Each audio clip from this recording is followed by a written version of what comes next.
আজকে এমএস ওয়ার্ডের নতুন ক্লাসে আমরা লেআউট ট্যাব নিয়ে আলোচনা করব। এমএস ওয়ার্ড 2007-এ পেজ লেআউটের আন্ডারেই যে সমস্ত অপশনগুলি ছিল, এমএস ওয়ার্ড 2021 বা তার পরবর্তী যে লেটেস্ট ভার্সনগুলির এমএস ওয়ার্ড আছে তাতে লেআউট বলে আলাদা একটি ট্যাব করা হয়েছে এবং সেখানে কিছু অপশন দেওয়া হয়েছে। যাই হোক, আজকের ক্লাসে আমরা সেই লেআউট ট্যাব নিয়ে আলোচনা করব এবং আগের ক্লাসগুলিতে আমরা হোম, ইনসার্ট, ড্র, ডিজাইন প্রভৃতি ট্যাবগুলি নিয়ে আলোচনা করেছি। আপনারা সেই সমস্ত ক্লাসগুলি চ্যানেলে গিয়ে দেখে নিতে পারেন। আজকে আমরা লেআউট ট্যাব দেখব। তার আগে দেখুন, আমি এখানে এমএস ওয়ার্ড ওপেন করে নিয়েছি এবং প্রথমেই আমরা র্যান্ডম টেক্সটটিকে এখানে ইনসার্ট করে নিচ্ছি। এরপর দেখুন, লেআউট ট্যাবের আন্ডারে এই যে পেজ সেটআপ বলে অপশন আছে, এই পেজ সেটআপের আন্ডারে কতগুলি অপশন আছে। এই লেআউট ট্যাবের মধ্যে এই অপশনগুলি সব থেকে বেশি ইম্পর্টেন্ট। প্রথমেই দেখুন, এখানে মার্জিন আছে। এই যে পেজটি আছে এর পেজের যে মার্জিন আছে, অর্থাৎ চারদিকে কতটা কি স্পেস হবে, সেইটি কিন্তু এখানে আপনার ইচ্ছা মতো আপনি সেটিকে চুজ করতে পারেন। দেখুন, এখানে নর্মাল আছে, ন্যারো আছে, মডারেট আছে, ওয়াইড আছে প্রভৃতি এখানে বিভিন্ন মার্জিন করা আছে। আপনি যদি এখান থেকে ন্যারো করেন তাহলে এই যে মার্জিনের স্পেস আছে এটি অনেক কমে যাবে। এর ফলে আপনার এই যে ডকুমেন্ট বা এই পেজে অনেক টেক্সট বা ওয়ার্ড আপনি ধরাতে পারবেন। এছাড়াও আপনি যদি ওয়াইড করেন তাহলে আপনার পেজের যে স্পেসটা আছে সেটি অনেক কমে যাবে এবং খুব বেশি এখানে প্যারাগ্রাফ বা ওয়ার্ড এখানে ধরবে না। যাই হোক, এখান থেকে আপনি কাস্টম মার্জিনও করতে পারেন। এই কাস্টম মার্জিন আমরা পরে দেখব। এর পরবর্তী অপশন দেখুন, এখানে ওরিয়েন্টেশন আছে, অর্থাৎ আপনার পেজটি কিভাবে প্রিন্ট করবেন সেটি কিন্তু এখান থেকে সিলেক্ট করা যায়। এটি আপনি ল্যান্ডস্কেপও করতে পারেন এবং পোর্ট্রেটও করতে পারেন, অর্থাৎ আড়াআড়ি বা লম্বালম্বি এই দুটো সাইজ করতে পারেন। এরপর আপনি পেজ সাইজ চেঞ্জ করতে পারেন। এই যে সাইজ আছে এখানে ক্লিক করার পরে দেখুন বিভিন্ন ধরনের পেজের সাইজ আছে। আপনার যে সাইজটি প্রয়োজন সেটি আপনি ইউজ করতে পারেন। এছাড়াও এখান থেকে কাস্টম সাইজও করতে পারেন। মনে রাখবেন, অফিসিয়াল পেজ হিসাবে কিন্তু A4 পেজটাই বেশি ইউজ হয়। এছাড়াও লেটার বা লিগাল পেজও ইউজ হয়। যাই হোক, আপনি এখান থেকে কাস্টম পেজ সাইজও করতে পারেন, এটিও আমরা পরে দেখব। এরপর দেখুন, এখানে কলামস আছে। এই যে প্যারাগ্রাফটি আছে এই প্যারাগ্রাফগুলিকে সিলেক্ট করে আপনি এখান থেকে কলামগুলিকে ডিভাইড করতে পারেন। দেখবেন যখন কোনো কবিতার বই হয় তখন কিন্তু এই কলামগুলি ডিভাইড করা থাকে, তখনই আমরা ভালো করে বুঝতে পারি। এই কলাম আপনি মাল্টিপল কলাম হিসাবেও ডিভাইড করতে পারেন এবং এই কলামগুলিকে আবার তুলতে গেলে এখান থেকে জাস্ট সিলেক্ট করে 1 করে দিলেই এখান থেকে কলাম উঠে যাবে।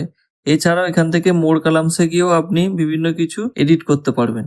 এরপর দেখুন, এই যে হিডেন বাটনটি আছে এখানে ক্লিক করে আমরা পেজ সেটআপ ওপেন করে নিচ্ছি এবং এখানে দেখুন 3টে অপশন আছে, মার্জিন, পেপার এবং লেআউট।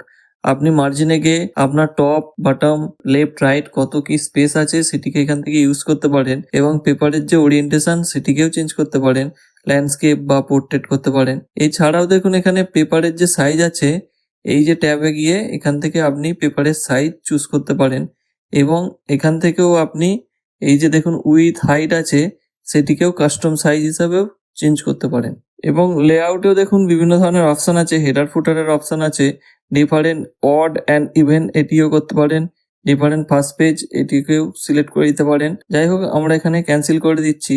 এরপরে আমরা কিভাবে পেজ ব্রেক করতে হয় বা পেজের মধ্যে কিভাবে ব্রেক করতে হয় সেটি আমরা দেখব। এটি মূলত যখন আমরা টেবিল অফ কন্টেন্ট করব তখন এটি বেশি করে প্রয়োজন হয়। যাই হোক, আমরা নর্মাল যেটা পেজ ব্রেক ইউজ হয় সেটি এখানে করে দেখাচ্ছি। দেখুন, আমার কার্সার পয়েন্টারটাকে যেখানে আছে তার পরবর্তী যে পার্টটি আছে, অর্থাৎ তার পরবর্তী যে লেখাগুলি আছে, যদি এখানে আমি পেজ ব্রেক করি সেটি কিন্তু পরের লাইনে চলে যাচ্ছে এবং এখান থেকে আপনি কলাম ব্রেকও করতে পারেন।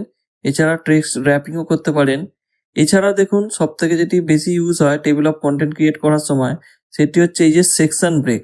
এখান থেকে আপনি নেক্সট পেজ করতে পারেন এবং কন্টিনিউয়াস করতে পারেন। এছাড়া ইভেন্ট পেজ, ওয়ার্ড পেজ প্রভৃতি করতে পারেন। এগুলি টেবিল অফ কন্টেন্ট ক্রিয়েট করার সময় আমরা দেখিয়ে দেবো। যাই হোক, এবার আমরা পরবর্তী যে অপশনটি আছে সেটি দেখে নেব। সেটি হচ্ছে লাইন নাম্বার। এখান থেকে আপনি বিভিন্ন ধরনের ফরম্যাটে লাইন নাম্বার ইউজ করতে পারেন। দেখুন, এখানে আমি লাইন নাম্বার দিয়ে দেখাচ্ছি। এই যে কন্টিনিউয়াস আছে এটি করলে কিন্তু আপনার যে পেজের লাইন আছে 1 2 3 করে এইভাবে কন্টিনিউয়াসলি শো হবে। এছাড়াও আপনি যদি এখান থেকে রিস্টার্ট ইচ পেজ করেন তাহলে আপনার পেজের যখনই প্রথম লাইনটি হবে বা পরের পেজে যখনই আপনি যাবেন সেই পেজ থেকে 1 2 এই হিসাবে পেজের লাইন কাউন্ট হবে। এই যে লাইন নাম্বারগুলি আছে এই লাইন নাম্বারগুলিকে তুলতে গেলে জাস্ট আপনি লাইন নাম্বারে ক্লিক করে নান করে দিলেই এই লাইন নাম্বার উঠে যাবে।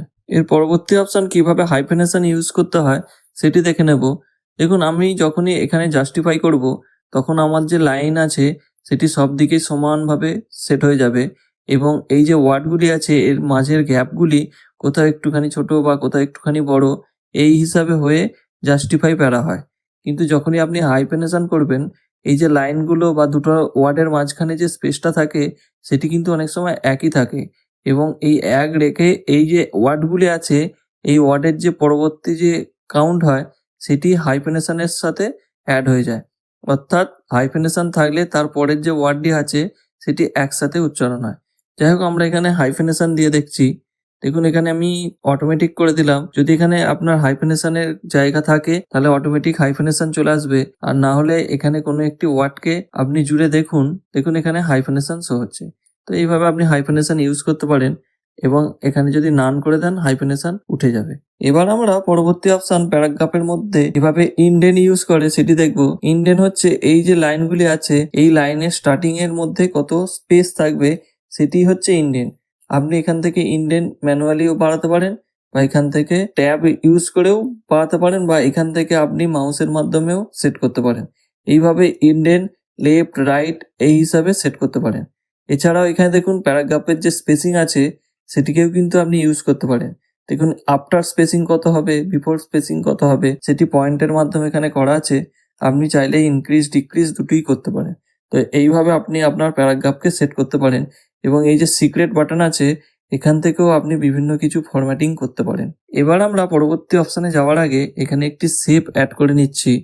দেখুন এখানে শেপ অ্যাড করার পরেই এই যে দেখুন শেপটিকে সিলেক্ট করার সাথে সাথেই এখানে পজিশন চলে এসেছে।